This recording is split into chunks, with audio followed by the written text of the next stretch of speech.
Hey everybody, Brandon here from South Siskiyou Little League, wanting to go over a scorebook keeper's job and just give some training for those of you parents who are going to start keeping book for this year. We do this in our minors and majors divisions and juniors divisions in both softball and for Little League and baseball. So we'll go through a few things today. First off, you're going to be handed a book by your coach. It looks like this, and each team will have one of these. But really, we want to concentrate on the official scorekeeper. The official scorekeeper will use an official scorebook. It'll be labeled as such. It'll be in the announcer's booth, and it'll be accessible to the home team and responsibility of the home team's designated volunteer to keep the scorebook for the official scorebook of the game. So you'll have one of these in the announcer's booth at the Little League field. You'll get access to that and be able to keep score. On the very front inside are wonderful instructions, and you can go through here and look at all of the different details. Here we see the position numbers. I'm sorry, a blown up square with position numbers illustrated of where players play in the field. So important to know, and we'll show you that in a minute. Really what's most important is looking at the instructions as you keep score. That's found right here. And so you can look at this on your own, but this designates and shows pretty clearly how we keep score along the way, and it'll help you really determine how to do this the right way. So a lot of great pointers here, and we'll go over that in just a minute. So I'm going to go and turn this to the very back page where I've actually listed a team and they're ready to play. And before I could list my team on this page, I had to get a lineup card from the coach. And so the coach will give a lineup card to the scorekeeper. It should look something like this, and you could certainly ask for this lineup card prior to the game. And when I was a head coach, I always would do my lineup card and then send a text message picture of this to my scorebook keeper, so they had it well in advance as best I could, so they could write this down in the scorebook before the game started. It gets a little bit rushed if we don't do that. What you'll notice on the scorecard the lineup card, is the team and the coach will write their names down, and then they'll write their batting order. Now, in Little League, we do a continuous batting order. So however many players are on the team will all be listed there. Whoever plays that day will bat, and they will all bat through the order and then start back at the top again. But not all players will play defensive positions at the same time, only 9 on the field. So we see the batting order: first batter, second batter, third batter, and so on. Their number, this is their jersey number, which is very important.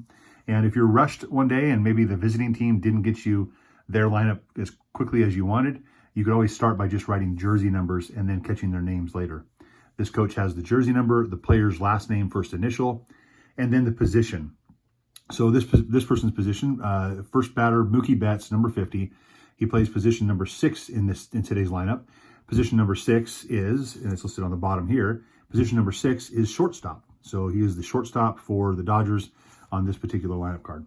So you will take this data and you will transfer this data over to this scorebook. And the scorebook now should reflect your lineup that you have done for the Dodgers. So here you see we have Mookie Betts, Shohei Ohtani, Freddie Freeman, Tommy Edman, and so on, all the way down. You'll see their player jersey number, their name, and the position. Now, these boxes are for substitution. So when you have leagues that don't use a continuous batting order, eventually someone may come off of a bench and substitute in for a player, and you would write their name here and then that position. In Little League, what we typically do is write their position number, and then if Mookie changes to a different position, we'll write the new position here, and so on and so forth, as Little Leaguers often change positions multiple times throughout the game. Now let's go through scoring, just really quick tips on scoring the game as it's played. You are looking at an offensive scorecard. So whichever team is on offense or at bat is the team that you will need to have in front of you. You'll also be counting pitches. You're an official scorekeeper and a pitch counter. And on this column over here, on this very far side, you're keeping track of the pitcher. So you would write in this box here, you'd write the number, the player number, let's say 22 is the pitcher. And then you would keep track by putting slash marks through the pitches as they pitch. When they get to the end of the inning, you can put, circle the pitch they left off on and slash it, knowing that's where you left off. Now that pitcher can come back in, but their first pitch will be number 15, 16, and so forth on down until they end. And when they end, I would write put a box around that and say this is where they stopped. We know they did not pitch again. And then we move on to another pitcher and put number, let's say 12 in. That'll be our new pitcher, and we'll start counting pitches for that pitcher.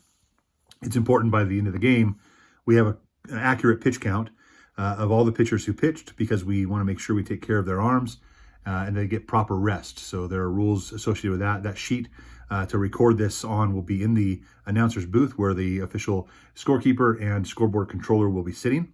And then you can have the coaches sign that sheet so they know what their pitchers have done. So let's go on to scoring the game. We're going to look here at Mookie Betts coming up to bat. And I want to show you, when we have Mookie coming up to bat, how we would score this and how we keep track of pitches. First, you'd have the pitches boxes up here. So you have balls in these three and strikes in these two, because after 3 balls, the next one is a walk, right? And the next after 2 strikes, the next one would be a strikeout. But what we want to keep track of is not just a hashtag or an X or a mark. We want to actually put the pitch number. So Mookie gets up and gets his first pitch thrown to him, and let's say it's a strike. We would write number 1 for pitch number 1 in a strike box. Let's say pitch number 2 is thrown and it's a ball. Well, you put 2 in that box. And then third pitch would be a strike. And let's say Mookie Betts watches a pitch go by, pitch number 4 for strike 3. Now, he is now out, and so we'd indicate a 1 in this bottom area. I usually circle it. And then in the middle of the diamond, because he struck out, it will be a K. But because he watched it go by and didn't swing, it'll be a backwards K. It'll look like this. Now, for a normal strikeout, if, let's say, Shohei Ohtani gets up and he has pitch number 1 be a ball, pitch number 2 is a ball, pitch 3 is a strike, pitch 4 is a strike, and he swings and fouls off number 5, you put 5 there. So we know there's been 3 strikes thrown, but 1 was a foul ball. And then the next pitch is a strike. And let's say he swings as hard as he can and he misses it cleanly. Pitch number 6 is now a strikeout. And because he struck out swinging, it'd be a forward K. A forward K. For out number 2. We see out number 2 there. Let's say Freddie Freeman gets up, and now there's 2 outs, and he gets pitch 2, and the first one's a ball. And then a strike is thrown for the second pitch, number 2, for which he swings at, and he hits it. And he hits a high fly ball. Usually a fly ball is indicated by a solid line with an arc going out to wherever it's hit. So let's say to right field. Let's say the ball goes over the right fielder's head, which happens oftentimes in Little League, right? The ball goes over the head of the right fielder.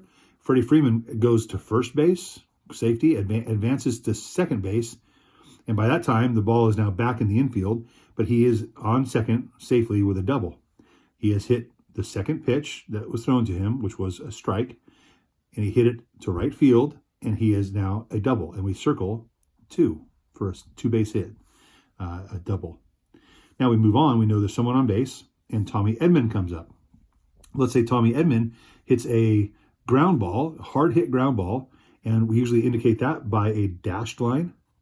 And I'm going to put a dashed line through the infield because it got by the third baseman. So at this point, we know Tommy starts running and he gets to first base. And he turns and looks, and he actually goes to second base. So he's going to get a double. And because he got on second base, Freddie Freeman was watching that all along, and he advances now to third, takes a turn and looks and goes home. And he's sent home. The throw comes home. It does not make it in time. He arrives safely, and he scores. And so we close the diamond with a score, and we make sure that it's filled in to show and indicate really quickly that's 1 run. In this column, inning 1, that is 1 run. Now, Tommy Edman is on second base. There are still 2 outs in this inning, and we have Will Smith coming up to bat. So now as Will Smith comes up to bat, he gets a pitch thrown to him. His first one's a ball. His second one will be a strike. And his third one will be a strike that he hits.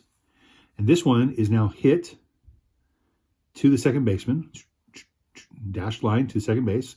And the second baseman will throw him out at first base. So you can do one or two things. Don't draw any line at all, or I like to draw a line that falls short, and I put like a T on it. So it's like he stopped. He couldn't reach first base. Why? Well, he got out. How did he get out? The second baseman, whose position number is what? 1, 2, 3, 4. Number 4 threw it. 4 to number 3, first baseman, for the out. 4, 3, and that was the third out. There's 3 outs. So we left a runner on base. We got 1 run in from this double, and now we have 3 outs after Will Smith hit it sharply on the ground to the second baseman, number 4, who threw him out at first base, number 3, for the third out of the inning. We'll draw a line here, and now we know that in the next at-bat, the second at-bat, second inning, the next person up is going to be Max Muncy. So he'll go here. So this is how we keep score as it goes about. Let me throw a couple other things for you here. Let's suppose that Max Muncy gets on base, and we have a batter here, and Max Muncy, like most kids do in Little League, steals second base because the ball, when Hernandez is up to bat, goes by the catcher. So he's going to advance to second base. Well, he went to second base. How did he get there? You always want to indicate, how did they get to that spot? Well, SB would be a stolen base. Now, we could also write an error, but frankly, there's a lot of errors in Little League. We just write stolen base. Now, let's say the same thing happens here. Hernandez gets on first base. Pages is up. The ball goes by the catcher, and Hernandez now tries to steal second base, and Muncy at the same time steals third base. So Muncy goes. He makes it safely there and gets another SB. And then Hernandez, he tried to steal, but let's just do this, and he gets cut down. So I would write down caught stealing, CS, caught stealing. And so that throw would be down from the catcher. In the front of your manual here, it might say pickoff attempt, or so like PO or PKO to show off that they got picked off at second base on the steal. I like to write down caught stealing. That usually means the catcher caught them stealing down to second base. So now that is an out, and I would record that as an out. Muncy, though, is here at third base. He advanced on that throwdown, but we still got 1 out. So this is the way you'd indicate those as well. So fairly simple. What you want to do also is make sure, like you saw me move over, Muncy batted first in the second inning, not carrying on in the first. So if we went around the horn here, if you watched Muncy and he gets the bat and it goes all the way through the order and it gets down through Hernandez right here, and so Hernandez bats and we're still only at 1 out, you're going to carry it back over to the top of the second inning and start with Betts, and he would come down, down, down. Now, if you go around, you bat around, you now have to start and switch to here. So Muncy would be, in this case, the 13th batter of the inning, and what we'd have to do is we'd have to start him here batting, but we'd cross off the 3 and make it a 2, because 2 extended over to the next column, and then we'd change all of the rest of these on top as well to shift. In Little League, you're not going to use 7, 8, 9, or very rarely would you use 7, 8, 9. Here's the other thing. As you go through this and you've kept track of your pitches and you've kept track of your foul balls, you can go back and my suggestion would be after every batter to count 1, 2, 3, 4. There were 4 pitches thrown right here. So I make sure I've crossed off all 4 pitches, 1, 2, 3, 4 on that pitcher. The next one comes down. I have 1, 2, 3, 4, 5, 6 pitches. So I go 1, 2, 3, 4, 5, 6 pitches. Now I'm down through 10 pitches. And so on and so forth, keeping track of those pitches. I would not wait till the end of the inning. I would continue to use that or keep track of that as best you can through every batter that you comes up to bat and that you write down. So that's a cursory view of that. Filling in, of course, the visitor and home. Visitor is always the first team listed. Home team would be the second team listed. You can think of it this way. The visiting team is going to, or they are at the home team's stadium. So Dodgers at Angels means the Angels is the home team. They're at the Angels' home team or home field. So that's how you'll carry on. Some of this is easy when you mark down that, like here when Muncy stopped, I like to do a squiggly line down through the rest of the order in the first inning, because they will not bat again in the first inning. They'll carry on to the next one. And so it's a little easier to keep track of that way as well. It's also easy to look at a glance. You can say, how many runs do we have? Well, there's 1 diamond filled out right now. 1 run is what the Dodgers have scored so far in the game. There are a lot of other things at the bottom of this score sheet that you can take a look at, but we really don't use this for much of anything.